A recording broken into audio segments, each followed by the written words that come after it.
आज चाहिँ हामी पुतली बनाउँदैछौँ। यस्तो खालको पुतली।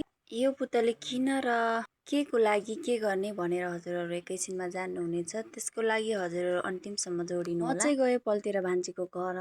म चाहिँ सानीलाई हेर्नको लागि भए पनि पुगि नै हाल्छु। छँदा पनि यति राम्री छन् कि हाम्री सानी, कति प्यारी भइछिन् हाम्रो सानी। आज भोलि त बोलायो भने पनि हाँस्छिन् के।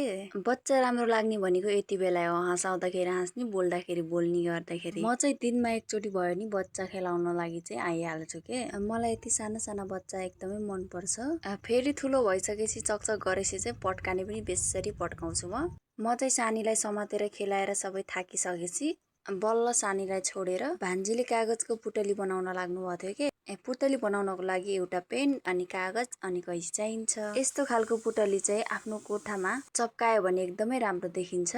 भान्जीले चाहिँ बनाउनुहुन्छ के, आफ्नो रुममा पनि थुप्रै चप्काउनु भएको छ। अनि मैले पनि चप्काएको थिएँ, चप्काउनु त पहिले पनि।